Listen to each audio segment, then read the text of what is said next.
ciidamo ka soo goostay maamulka Puntland ayaa maanta soo gaaray magaalada Laascaanood waxaana lagu soo dhaweeyay aatariska ciidamada qaranka Soomaaliland ee jidda hore waxaana halkaas ka hadlay taliyaha ciidanka qaybta 7aad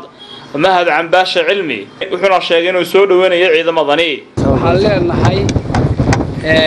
aad iyo aad baad u mahadsantihiin maatinka aad ka timaadeen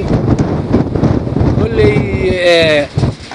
qaar kale oo idinka dambeeyo oo wali waddanka ku sii harsan way jiraan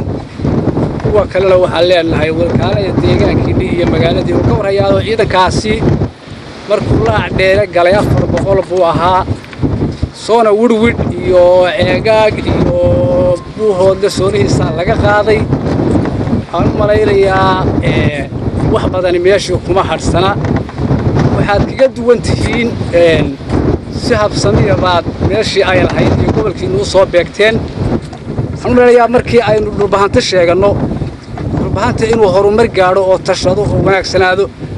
waxaan u malaynayaa cidina igama jecla waan wada jecelahay goor muuse gaaraya 14 garaad baan hol yiri waa shiraynaado markaas aan ku niri shira intaan ugu tagi hadda tale saaxdheer garaadada 14 intee joogta ormo haysan 14 garaad baa 13 kale meel kale ku hadheen marka 14 markii ay dhamaayeen talada ay soo saari waayeen saaxdheer oo hadda hal garaad loo joogo ayaa maanta tala ka soo baxaysa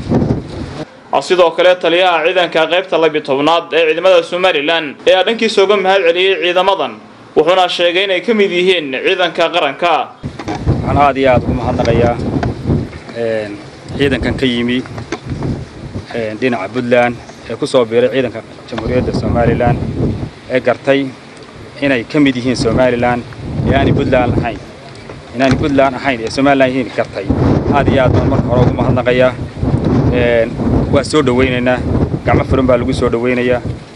nimanka laga bilaabo ciidanka qaranka Jamhuuriyadda Soomaaliland sida ugu soo biireen ayaa uga mid yihiin sidoo kale qaar ka mid ah ciidamada soo goostay ayaa dhankooda halkaasi ka hadlay iyagoo sheegay inay ku faraxsan yihiin inay ka mid noqdaan ciidamada Soomaaliland maaha markii ugu horeysay ciidamo ka tirsan Puntland ay u soo goostaan dhinaca Soomaaliland Cabdiraxmaan Ali Ducaale Home Cable TV Laascaanood